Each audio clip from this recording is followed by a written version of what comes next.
Selamat hari Minggu. Salam sehat dan bahagia selalu untuk kita semua.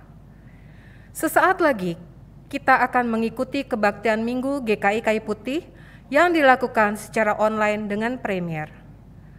Pokok-pokok warta lisan sebagai berikut. Persekutuan Wilayah Gabungan Online. Majelis Jumat mengundang saudara-saudara untuk ikut dalam kegiatan Persekutuan Wilayah Gabungan yang akan diadakan secara online pada hari Kamis 24 Juni 2021. Informasi akan disampaikan melalui WA Group komunitas wilayah masing-masing atau dapat dibaca pada warta jemaat online di website GKI Kayu Putih gkikayuputih.or.id/warta strip online. Informasi kegiatan GKI Kayu Putih. Umat terkasih, bagi jemaat yang ingin mengetahui kegiatan-kegiatan GKI Kayu Putih, dapat membaca pada warta jemaat online di website GKI Kayu Putih atau Instagram resmi @gkikaput.official. Bagi umat yang memerlukan bantuan pelayanan, dapat menghubungi ke Sekretariat Gereja pada jam kerja hari Senin sampai dengan hari Minggu pukul 9 sampai dengan pukul 4. Umat yang dikasihi Kristus, marilah kita mempersiapkan hati untuk memulai kebaktian hari ini.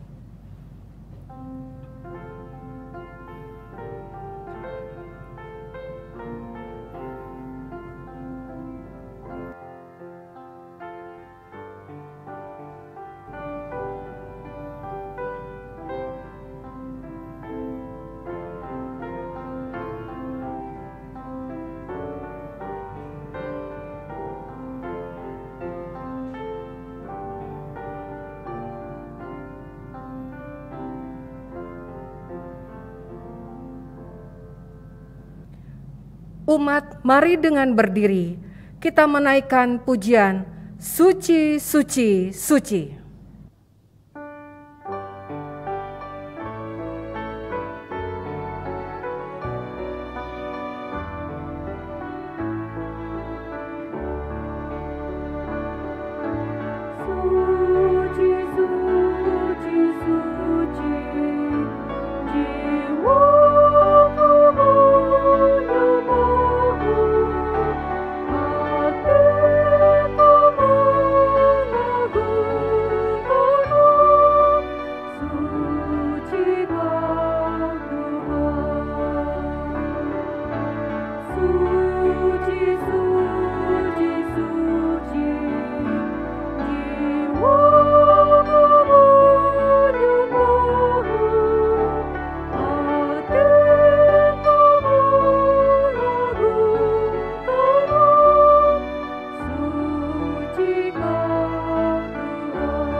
Jemaat yang dikasihi oleh Tuhan Yesus Kristus, marilah kita memulai ibadah kita dengan menyadari bahwa pertolongan kita adalah dalam nama Tuhan yang menjadikan langit dan bumi.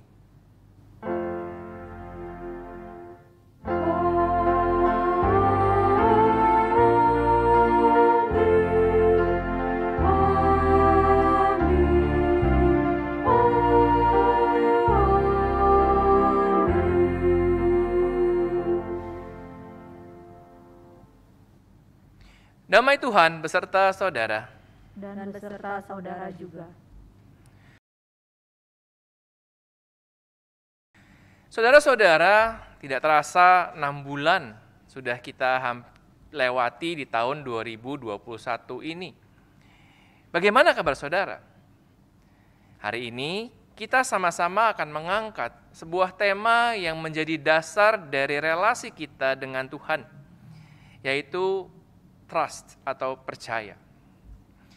Ketika kita bersandar terhadap sesuatu, semisal kita bersandar pada tembok, kita tidak akan bertanya, apakah tembok ini bisa menahan aku? Kita akan sepenuhnya menaruh bobot tubuh kita kepada tembok itu. Terkadang rasa takut menghimpit, bukan karena kita tidak tahu kalau Tuhan itu ada dan berkuasa, tetapi karena kita masih suka bersandar pada pemikiran, keyakinan, dan asumsi yang keliru daripada bersandar dan percaya pada firman Tuhan yang tertulis dalam Amsal 3 ayat 5-6. Percayalah kepada Tuhan dengan segenap hatimu dan janganlah bersandar kepada pengertianmu sendiri. Akuilah Dia dalam segala lakumu, maka Ia akan meluruskan jalanmu. Sekalipun badai menerpa, jika kita mempercayakan hidup kita sepenuhnya kepada Tuhan, kita akan melihat bahwa hidup kita aman karena Tuhan menopangnya.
Saudara-saudara, di dalam setiap kehidupan kita, tentu rasa takut adalah sesuatu yang hadir dan kita tidak bisa mengaturnya sedemikian rupa. Dan terkadang kita terjebak dalam rasa takut tadi, kita lebih terfokus kepada rasa takut tadi ketimbang hal-hal lain yang sebenarnya mengajarkan kepada kita untuk tidak perlu takut. Dan biasanya itu bisa membawa kita pada hal-hal negatif lainnya. Oleh karena itu, saudara-saudara sekalian, marilah kita pada saat ini membawa diri kita untuk mengakui segala kelemahan kita. Marilah kita membawa diri kita untuk mengakui segala dosa kita saat kita lebih percaya pada ketakutan ketimbang kita percaya pada kuasa Kristus. Marilah kita membawa diri kita di dalam doa pribadi kita.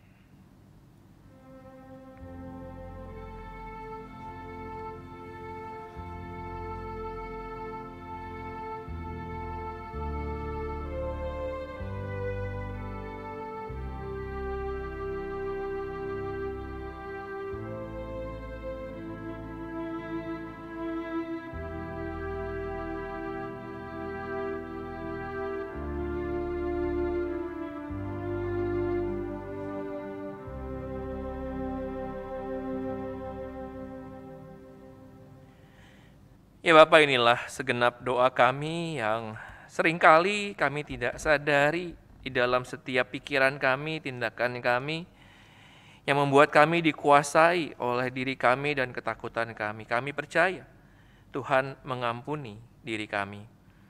Dan biarlah pengakuan dosa kami membuat kami dapat melangkah di dalam kehidupan kami, surut dengan kasih yang Tuhan berikan kepada kami. Amin.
Jemaat yang dikasihi oleh Tuhan Yesus Kristus, marilah kita menyambut berita anugerah dari Tuhan. Bagi kita yang dengan rendah hati mengakui segala dosa kita di hadapan Dia, sekarang marilah kita hidup di dalam anugerah pengampunannya. Marilah kita mendengarkan berita anugerah yang diambil dari 1 Yohanes 1 ayat yang ke-7. Tetapi jika kita hidup di dalam terang, sama seperti Dia ada di dalam terang, maka kita beroleh persekutuan seorang dengan yang lain. Dan darah Yesus anaknya itu menyucikan kita dari segala dosa. Demikianlah berita anugerah dari Tuhan. Syukur kepada Allah. Salam damai.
Mari kita bersama-sama menaikkan doa, pembacaan, dan pemberitaan firman Tuhan. Ya Bapa dalam surga, biarlah segenap hati kami yang memuji Tuhan, yang memohon pengampunan dan menerima pengampunan dari Tuhan, boleh menyiapkan diri kami untuk mendengar firman-Mu. Dan biar Tuhan segenap firman yang boleh tertabur dalam hati kami, boleh berbuah di dalam kehidupan kami sehari-hari, sehingga firman itu boleh menjadi kesaksian yang nyata akan Tuhan kami. Biar Roh Kudus-Mu yang boleh memimpin segenap hati kami, yang kami serahkan dalam nama Putra-Mu yang kudus, Tuhan Yesus Kristus. Amin. Saudara-saudara, pembacaan firman kita pada hari ini akan diambil dari Injil Markus pasal 4, ayat ke-35 hingga yang ke-41. Pada hari itu, waktu hari sudah petang, Yesus berkata kepada mereka, "Marilah kita bertolak ke seberang." Mereka meninggalkan orang banyak itu, lalu bertolak dan membawa Yesus beserta dengan mereka di dalam perahu di mana Yesus telah duduk, dan perahu-perahu lain juga menyertai dia. Lalu mengamuklah taufan yang sangat dahsyat, dan ombak menyembur masuk ke dalam perahu, sehingga perahu itu mulai penuh dengan air. Pada waktu itu Yesus sedang tidur di buritan di sebuah tilam. Maka murid-muridnya membangunkan dia dan berkata kepadanya, "Guru, engkau tidak peduli kalau kita binasa." Ia pun bangun, menghardik angin itu dan berkata kepada danau itu, "Diam, tenanglah." Lalu angin itu reda dan danau itu menjadi teduh sekali. Lalu ia berkata kepada mereka, "Mengapa kamu begitu takut? Mengapa kamu tidak percaya?" Mereka menjadi sangat takut dan berkata seorang kepada yang lain, "Siapa gerangan orang ini? Sehingga angin dan danau pun taat kepadanya." Demikianlah pembacaan firman Tuhan. Berbahagialah kita yang mendengarnya dan merenungkannya dan memeliharanya melalui setiap kehidupan kita setiap hari.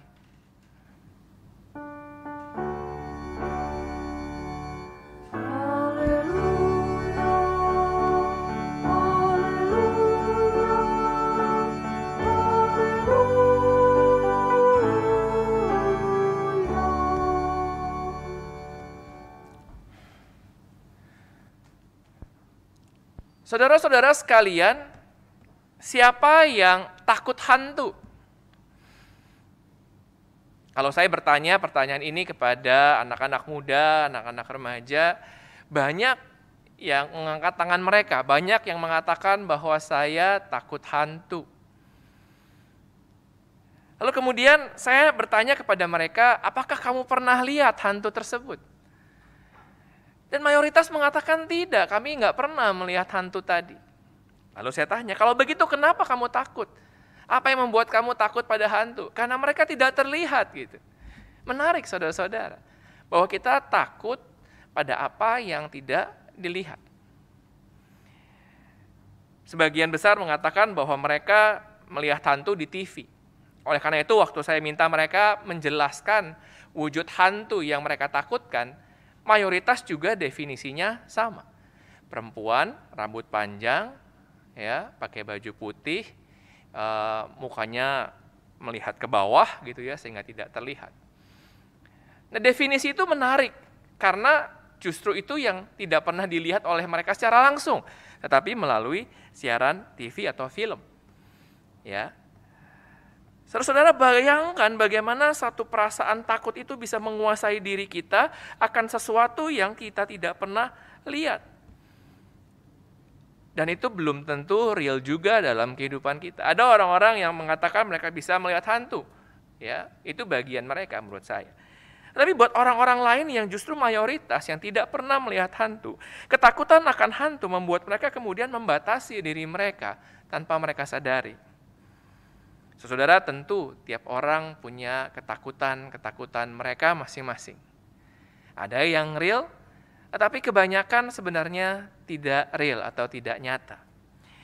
Nah, dalam teks ini kita mesti melihat saudara-saudara bahwa para murid saat itu ada di dalam perahu. Mayoritas para murid Tuhan Yesus ini adalah nelayan. Sehingga mereka tahu laut, mereka tahu danau kalau di sini ya, apa yang sedang mereka hadapi.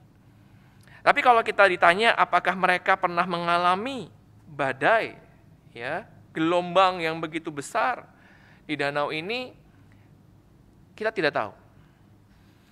Jadi ketakutan mereka apakah memang begitu real, ataukah mungkin ada trauma yang menyertai di belakang mereka, pengalaman-pengalaman yang mereka pernah alami. Di dalam bahasa Yunani, kata badai yang di sini dipakai adalah seismos, yang artinya besar. Ya, artinya di danau ini saudara-saudara, badai itu begitu besar dan membuat para murid ini menjadi ketakutan. Yang menarik adalah kemudian mereka melihat Yesus sedang tidur di buritan di sebuah tilam. Ya, Yesus saat itu tidak terganggu oleh kondisi yang ada, dan kemudian mereka membangunkan dia dan berkata kepada dia, "Guru, engkau tidak peduli kalau kita binasa." Ya. Ini merupakan satu pernyataan yang mungkin kalau kita membaca bagian ini seringkali dikatakan para murid mengharapkan Yesus kemudian melakukan mujizat dan menghentikan badai tadi begitu. Tetapi kalau kita memperhatikan dengan seksama, saudara-saudara, di sini Yesus atau para murid ini belum menyadari siapa Yesus sesungguhnya. Sehingga mereka juga masih mengatakan guru, begitu ya, bukan Tuhan. Itu yang pertama. Yang kedua adalah bayangan yang kita bisa lihat, para murid ini sebenarnya tidak mengharapkan Yesus melakukan mujizat, tetapi lebih banyak, kok bisa-bisanya guru kami atau kamu, begitu ya, tidur di saat ada badai sebesar ini. Ya. Ketakutan itu menjadi sesuatu yang kemudian bertambah dalam diri mereka saat kemudian mereka melihat bahwa orang yang mereka panuti ternyata tidak takut sama seperti mereka. Bahkan dia bisa tidur. Dari pernyataan para murid kita bisa menangkap beberapa bayangan yang ada. Ya, mungkin kalau ditanya kenapa Yesus bisa tidur dengan begitu lelap di saat ada badai, mungkin karena Yesus capek. Kalau kita baca di perikop sebelum-sebelumnya, ini lagi bicara bagaimana Yesus mengajar kepada banyak orang di pinggir danau itu. Sehingga wajar setelah dia mengajar seharian, dia capek, saudara-saudara. Dia tidur. Yesus juga manusia, dia butuh istirahat, begitu ya. Lalu yang kedua adalah pernyataannya, apakah kamu tidak peduli? Ya, kata peduli ini saudara-saudara mau mengatakan bahwa kami lagi takut, kamu tidak ada di dalam ketakutan kami. Kamu lagi tidur, kamu tidak bersama-sama kami pada saat itu. Begitu ya. Nah, ini mau menggambarkan apa? Perasaan yang kamu juga harus sama mengikuti atau merasakan apa yang kami rasakan. Ini kondisinya begini gitu ya. Kamu juga harusnya juga takut begitu. Ya. Jadi pada saat Yesus tidur mereka bilang, "Kok kamu tidak peduli? Guru, apakah engkau tidak peduli?" Ya. Lalu mungkin yang diharapkan oleh para murid adalah bukan Yesus menenangkan danaunya atau badainya, tetapi harapan mereka mungkin adalah supaya Yesus menenangkan mereka di tengah badai itu. Ya, saya tidak yakin mereka mengharapkan Yesus memberikan satu solusi. Oh, kamu harus begini, kamu harus begitu misalnya. Tidak. Ya. Dan kemudian ada juga perasaan mereka dibiarkan oleh guru mereka. Ada satu perasaan abandonment. Ya, kami seperti ditinggal begitu aja dalam kondisi yang penuh dengan ketakutan. Ya.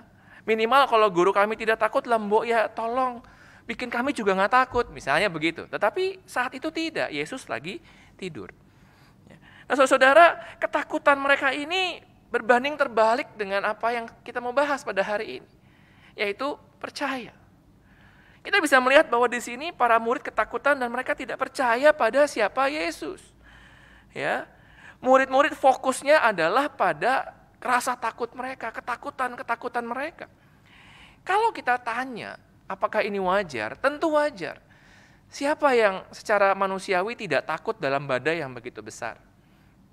Kecuali orang-orang yang sudah biasa mengalaminya tentunya. Ya. Tetapi mereka ketakutan.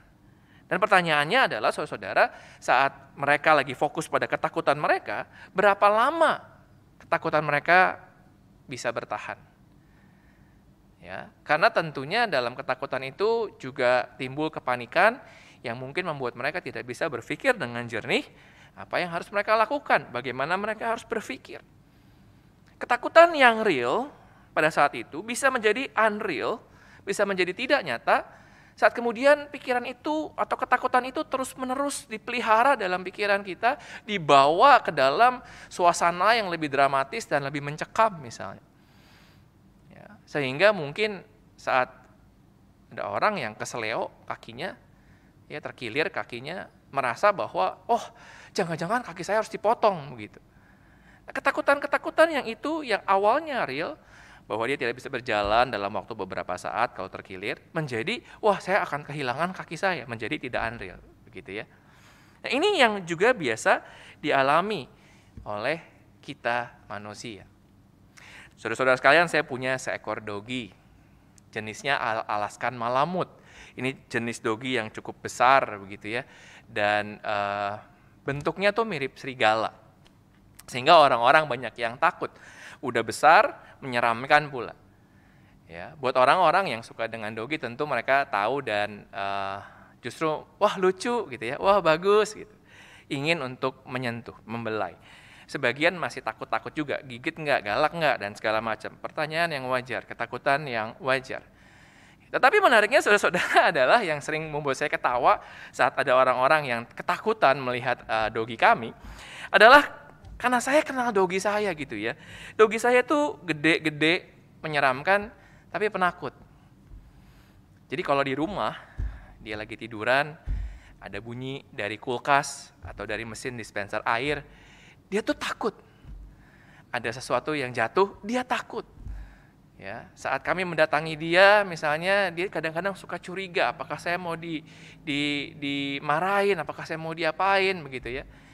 Sepertinya ada trauma, tetapi kami juga nggak tahu apa yang mendasari itu. Ya. Nah, saudara-saudara, menarik ya. Kelihatannya sangar, besar, jagoan begitu. Tetapi ada ketakutan-ketakutan yang kalau menurut kami, kenapa takut?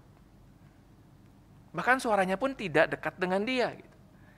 Tetapi inilah yang terjadi saat kemudian ketakutan menguasai diri kita atau pikiran kita. Ya.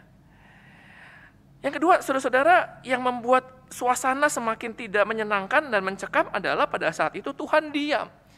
Kalau kita lagi dalam ketakutan, kalau kita lagi dalam kekhawatiran, lalu kemudian kita berteriak sama Tuhan, Tuhan tolong bantu saya, Tuhan di mana? Tapi kemudian kita tidak melihat Tuhan, tidak merasakan Tuhan. Kita bilang, Tuhan kenapa diam? Tuhan kenapa absen dari kondisi saya yang sekarang? Kita mungkin akan semakin takut saat kita kemudian merasa jadi sendirian atau kita di-abandon. Sendirian bukan berarti kemudian secara fisik kita sendirian. Tetapi secara psikis juga kita bisa merasa sendirian di tengah banyak orang, bukan? Ya. Nah, perasaan itu yang kemudian membuat takut itu semakin besar dan semakin menguasai diri kita. Sehingga tidak aneh kalau kemudian para murid semakin ketakutan saat tahu Yesus sedang tidur. Saudara, saya ingat waktu saya masih kecil. Saya diajak nonton film di bioskop sama mama saya. Dan waktu itu kita nonton film Omen. Film Omen tuh film setan gitu ya, yang tidak berwujud setan gitu. Jadi dia bisa hadir dalam banyak hal yang tidak kelihatan. Kursi roda jalan sendiri, pintu tertutup sendiri, dia bisa hadir lewat burung gagak begitu ya. Dan ini sepertinya wujud dari, kalau di film itu 666 begitu ya, simbol yang kemudian diterjemahkan ke dalam antikristus. Dan ini film yang buat saya, ini film pertama yang saya tonton di bioskop waktu saya kecil. Dan saya ketakutan, saudara-saudara. Saya sama sekali tidak berani ngelihat ke layar. Saya cuma mendengarnya aja udah takut gitu. Saya nangis di situ. Kadang-kadang mesti dibawa keluar oleh mama saya. Dan sejak itu, saudara-saudara, saya selalu merasa bahwa semua film bioskop atau semua film itu pasti menyeramkan, pasti menakutkan. Sehingga kalau diajak nonton film lagi, yuk nonton yuk, saya bilang nggak mau, saya takut. Ya, bahkan waktu tante saya atau adiknya mama mengajak nonton film Flash Gordon gitu ya, zaman dulu banget gitu ya memang. Kakak saya suka sekali karena itu film jagoan, tapi buat saya nggak mau karena saya takut, saya pikir itu film setan lagi, saya takut lagi. Nah, saudara, saat saya kemudian dihinggapi oleh rasa takut itu, ya, maka malam-malam pun saya juga jadi takut. Karena kalau film horor kebanyakan banyak adegannya malam begitu ya, gelap. Nah, kadang-kadang saya suka ke kamar orang tua saya kalau saya lagi ketakutan seperti itu. Dan kemudian saya melihat papa saya sedang tertidur pulas pada saat saya lagi mengalami badai ketakutan itu di pikiran saya. Dan di pikiran saya mengatakan, kok bisa-bisanya dia tidur pulas di saat saya lagi ketakutan? Kemudian saya bangunkan dia dan dia tanya, ada apa? Terus saya bilang, oh Cep takut Pak. Takut apa? Itu Omen. Lalu karena papa saya sudah tahu, dia bilang, oh si Omen. Gitu ya. Lalu dia bangun, dia mengajak saya untuk keluar dari kamar dan ke dapur, lalu minum air. Kadang-kadang susu kalau waktu itu ada. Dan setelah minum susu itu atau minum air itu, saya kemudian merasa cukup tenang dan saya bisa melihat dia atau ayah saya dengan kekaguman. Ya, orang macam apa ini yang bisa bikin saya menjadi tenang? Ya, Saudara, cerita ini apa yang saya alami mirip dengan apa yang kita baca. Setelah para murid melihat apa yang Yesus lakukan, ya, dia mengatakan diam, tenanglah kepada danau tadi, kepada badai tadi. Mereka kemudian menjadi lebih takut. Ya, kalau yang pertama takut akan binasa, takut akan kematian, begitu. Yang kedua mereka jadi takut sama Yesus. Tapi takutnya beda. Takutnya adalah takut yang penuh dengan kekaguman. Siapa gerangan orang ini sehingga angin dan danau pun taat kepada dia. Ya. Sesuatu yang real yang kita alami dalam kehidupan kita sehari-hari. Nah, kalau saya bisa melihat ayah saya sebagai pahlawan saya pada waktu kecil, maka para murid pun bisa melihat Yesus sebagai pahlawan mereka. Dan setelah itu mereka belajar untuk percaya pada Yesus. Mereka belajar untuk percaya. Karena Yesus berkata, mengapa engkau begitu takut? Mengapa kamu tidak percaya? Nah, saudara, di dalam paragraf ini atau perikop ini, kita bisa belajar melihat bahwa Yesus baru mengajar kepada begitu banyak orang sebelum badai ini, cerita badai ini. Ya, dia mengatakan, gitu, berbicara begitu banyak hal dari pagi sampai sore. Dan kita bisa melihat bahwa kata-kata dia itu bisa dinyatakan lewat tindakannya dia. Ya. His word, his action is bigger than his word. Begitu. Bukan cuma sekedar berkata-kata. Yesus tidak sekedar begitu, tapi kemudian juga dia melakukan suatu tindakan yang bisa menyatakan apa yang dia ajarkan. Ada iman yang besar di dalamnya, saudara-saudara. Dia adalah the man of his word. Ya, dia tidak pernah mengingkari apa yang dia katakan. Dan kita bisa melihat dalam seluruh bagian Alkitab kita bagaimana Yesus selalu memegang janji-janjinya dan dia memegang ajaran-ajaran dan perkataan-perkataannya. Yang kedua, saudara, dalam konteks ini kita bisa melihat bahwa para murid ini belum kenal Yesus. Ya, percaya membutuhkan suatu proses pengenalan. Kita bisa melihat bahwa sampai Yesus mati pun, mereka belum bisa penuhnya percaya bahwa Yesus adalah anak Allah. Mereka masih melihat Yesus sebagai guru, gitu ya, sebagai juru selamat yang gagal karena disalib dan mati. Itu sebelum Yesus bangkit dan naik ke surga. Jadi butuh proses, saudara-saudara, untuk bisa merasakan atau menimbulkan rasa percaya ini. Dan percaya ini ada dua hal. Kalau Yesus mengatakan mengapa kamu begitu takut, pertanyaannya adalah dia takut pada dirinya sendiri. Dia tidak percaya akan dirinya sendiri. Selain dia tidak percaya mungkin pada Tuhan. Ya. Dan seringkali ketidakpercayaan pada diri kita sendiri ini yang membuat kita jatuh terus-menerus. Kalau ditanya apakah saudara percaya pada Kristus, saya yakin hampir semua kita akan mengatakan saya percaya pada Kristus. Tapi apakah saudara percaya pada diri sendiri bahwa Kristus sudah memberikan begitu banyak hal yang membuat kita bisa melampaui, mengatasi banyak ketakutan kita? Mungkin kita jadi ragu. Nah, saudara, ini adalah bagian di mana ini adalah PR kita. PR kita bukan cuma sekedar menjalankan ritual keagamaan Kristen. Kebaktian setiap minggu, berdoa, saat teduh, dan segala macam. Tapi kita butuh untuk belajar percaya. Percaya ini butuh momen-momen yang menakutkan. Bukan dalam suasana yang tenang, yang baik, yang aman dan damai, begitu. Kebalikan dari apa yang biasa kita cari. Percaya hadir di saat ada tantangan. Ya, dan kita bisa mengatakan saat ini dalam kondisi pandemik yang masih terus berjalan, selalu ada tantangan-tantangan. Tergantung bagaimana kita menghadapinya. Apakah kita mencoba melarikan diri atau kita mau belajar menghadapinya dengan iman percaya kita. Tentu bukan berarti kemudian kita jadi sembarangan dan seenaknya. Ya. Nah, saudara, bagaimana kemudian kita belajar untuk percaya? Yang pertama adalah kita perlu menyadari seberapa besar dampak dari ketakutan yang kita miliki. Seorang pria namanya Jane Rush, dia seorang pembuat sepatu. Ya, pada zamannya Nazi pada waktu itu, dia sembunyi selama 32 tahun di dalam rumahnya karena takut ditangkap oleh Nazi. Dia membeli roti yang banyak, dia membeli begitu banyak makanan-makanan kaleng buat persediaan hidupnya.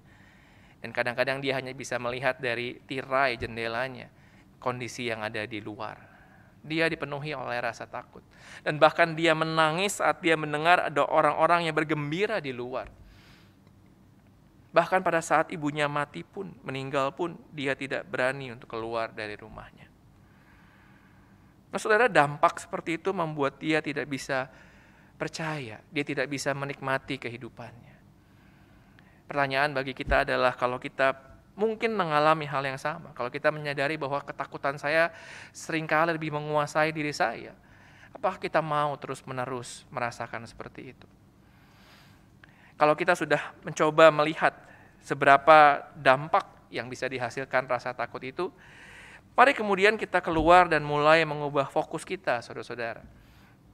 Waktu saya bertanya kepada anak-anak remaja kebanyakan tentang bagaimana wujud hantu yang mereka takuti, saya ajak mereka untuk mengubah fokus mereka.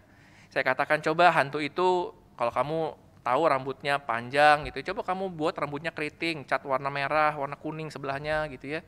Hidungnya kamu kasih hidung kayak badut gitu yang merah besar, bajunya yang putih kamu jadi ganti polkadot misalnya begitu ya. Lalu mereka ketawa, saudara-saudara. Ya, kita perlu tahu bahwa perubahan fokus bisa juga mengalihkan rasa takut kita. Bisa membuat kita berubah dari rasa takut itu bisa jadi ketawa begitu. Ya.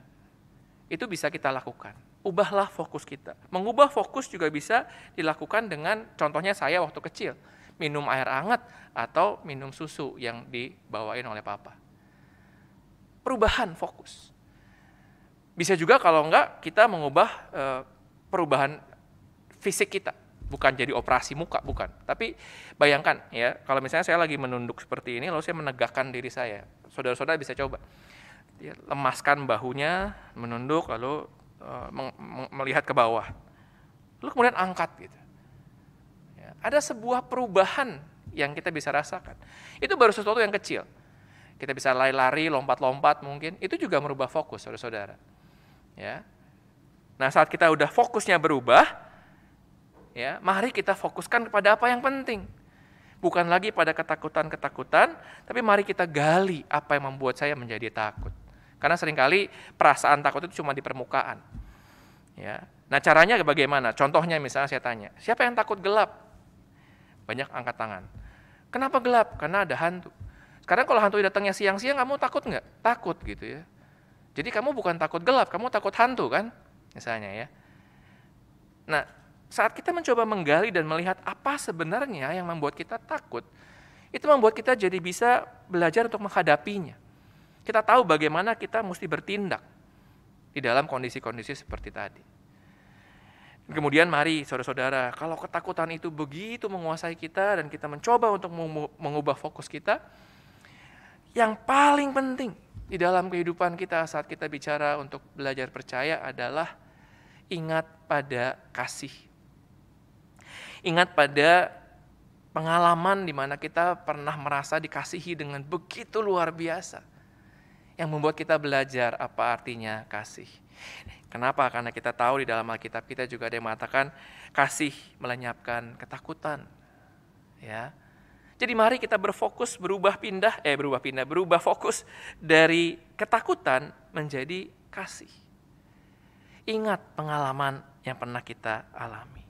It is the greatest gift in life yang diberikan oleh Tuhan Yesus saat Dia mati di kayu salib bagi kita.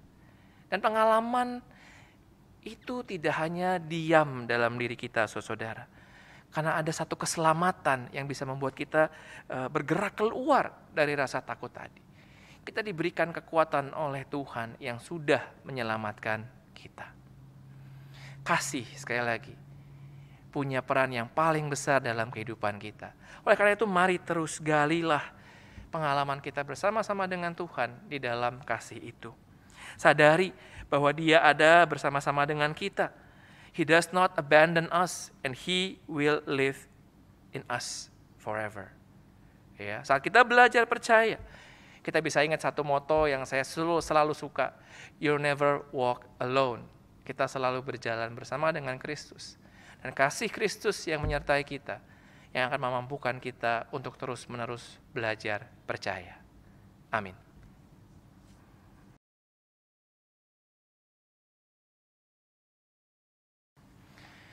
Sebuah pelayanan pujian akan dipersembahkan oleh paduan suara Cantate Domino.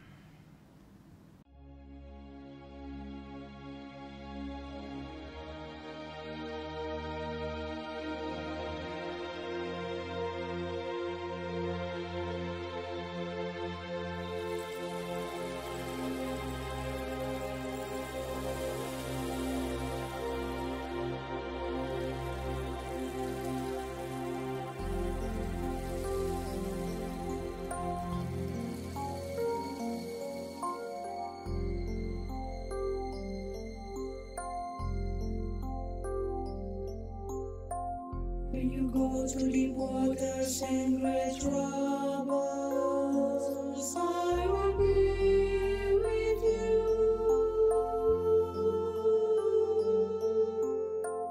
When you go through rivers of difficulty, you will not drown. When you walk through the fire of oppression,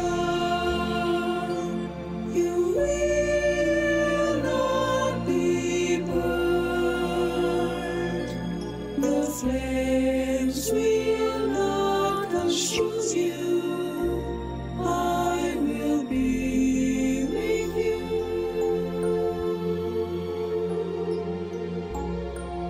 When you go through the waters and great troubles, I will be with you. When you go through rivers of difficulty, you will not drown. When you walk through the fire of oppression, you will not be burned. The flames will not consume you. I will be with you. For I am your God, and I will care for you. Whatever befalls you, for you are precious in my sight. I stay by your side and be your comforter, your guard and protector. Joy of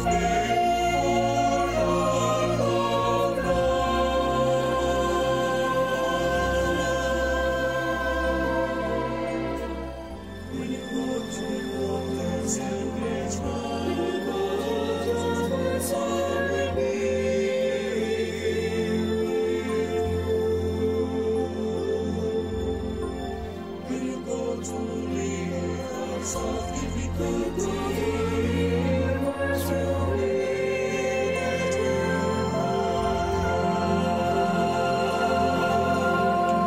when you walk through the fire of oppression, you will not be burned. The flames will not consume you. I will be with you.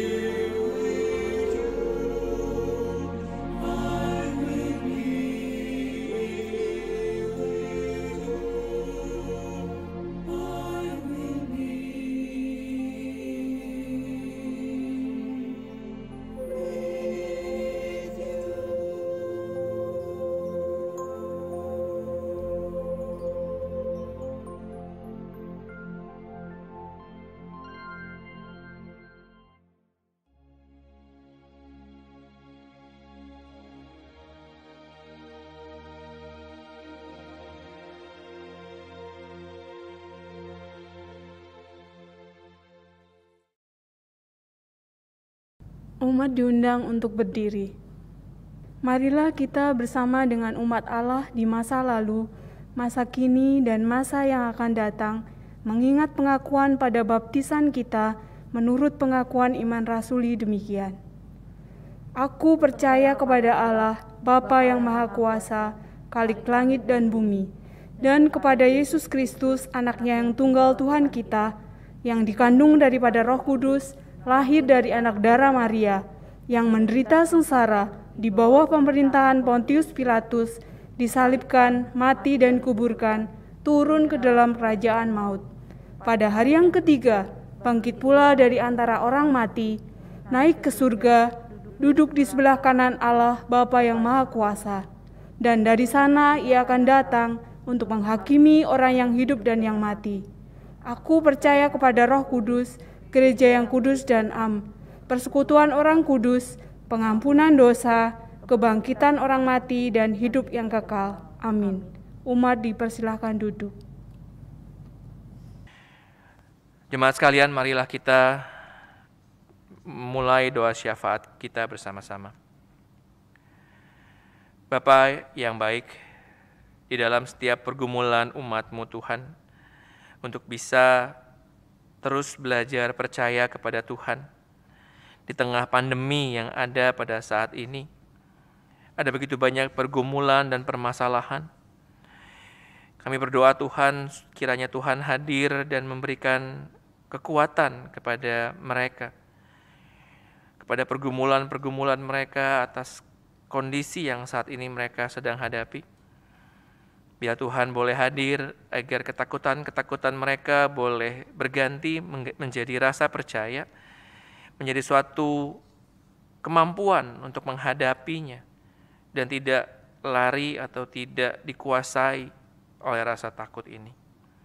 Kami berdoa Tuhan untuk jemaat kami yang terpukul dalam usaha mereka di kondisi pandemi saat ini. Kami berdoa untuk orang-orang yang kehilangan orang-orang yang mereka kasihi karena pandemi ini.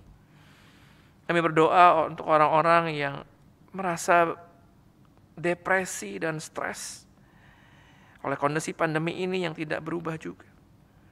Kami berdoa Tuhan, biarlah kasih setia Tuhan boleh memimpin setiap kami.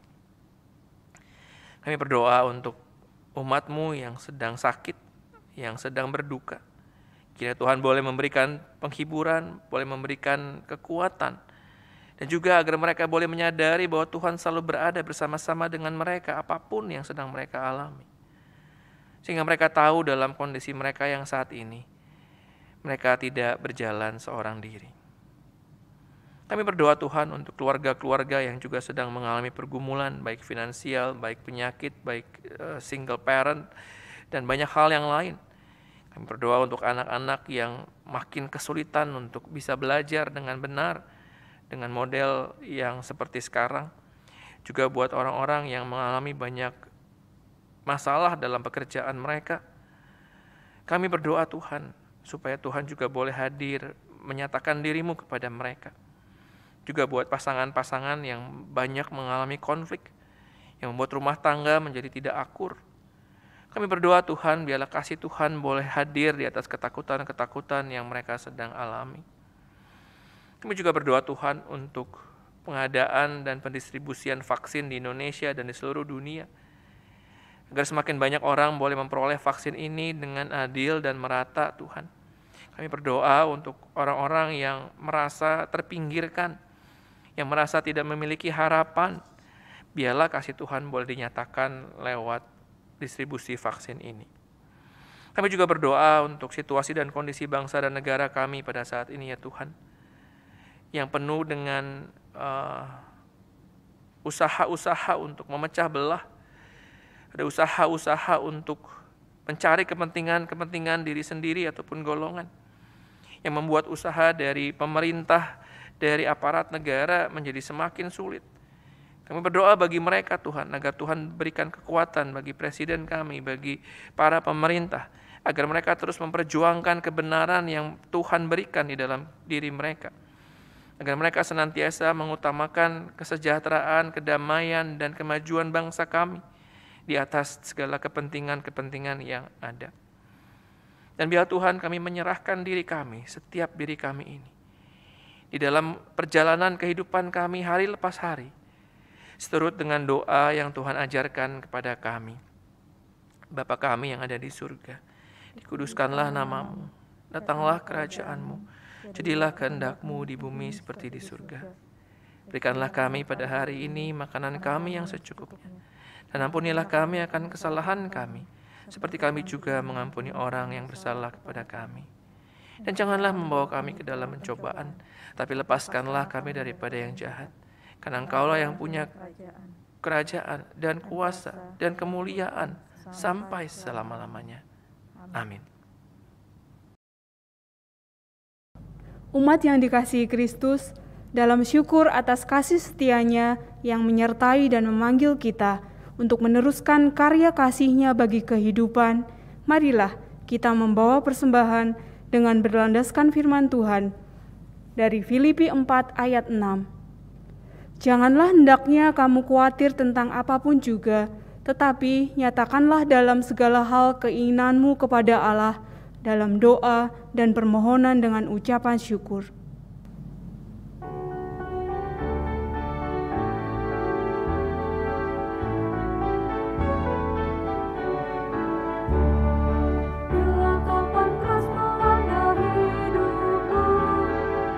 Putus asa dan letih lesu, berkat Tuhan satu-satu hitunglah, kau niscaya kagum oleh kasih-Nya. Berkat Tuhan mari hitunglah, kau kan kagum oleh kasih-Nya. Berkat Tuhan mari hitunglah, kau niscaya kagum oleh kasih-Nya.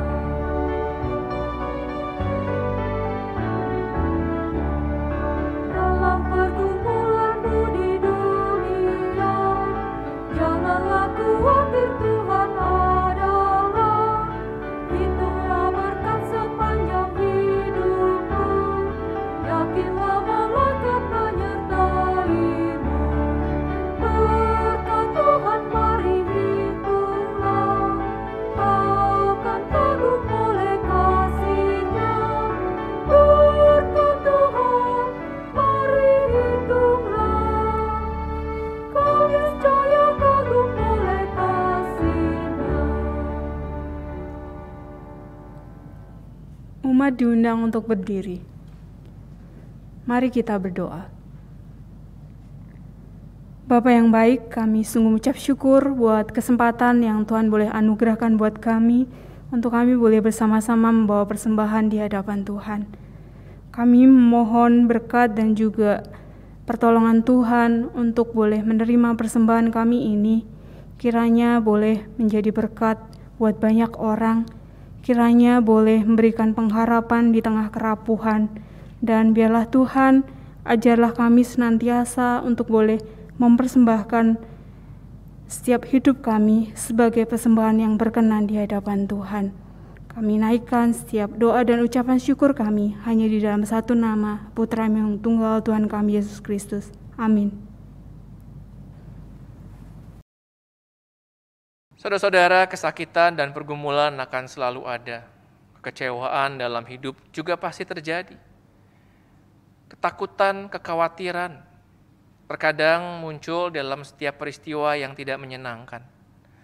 Namun saat kita menaruh kepercayaan kita kepada Tuhan dan kita mengandalkan Dia, janjinya tetap nyata bahwa Dia akan tetap bersama-sama dengan kita, membimbing dan menuntun di sepanjang musim kehidupan kita.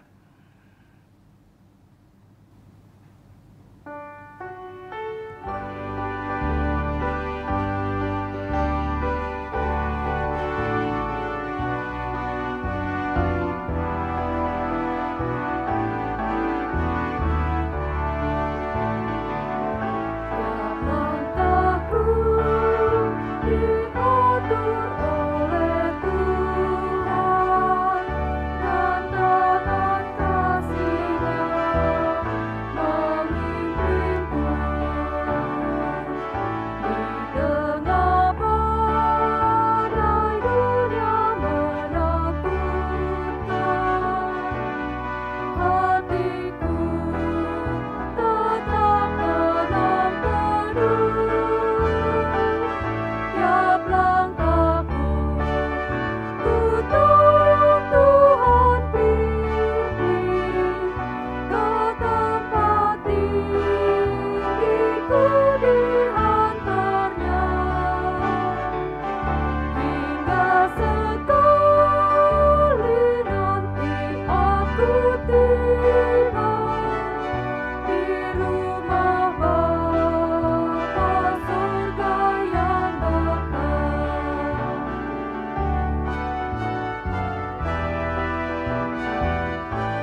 Arahkanlah hatimu kepada Tuhan. Kami mengarahkan hati kami kepada Tuhan. Jadilah saksi Kristus. Syukur kepada Allah, Terpujilah Tuhan. kini dan selamanya. Dan marilah kita menerima berkat daripadanya. Tuhan memberkati kita dan melindungi kita. Tuhan menyinari kita dengan wajah-Nya dan memberikan kita kasih karunia. Tuhan menghadapkan wajah-Nya kepada kita dan memberikan kita damai sejahtera.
Kebaktian telah selesai. Majelis Jemaat GKI Kayu Putih mengucapkan selamat hari Minggu. Tuhan Yesus memberkati.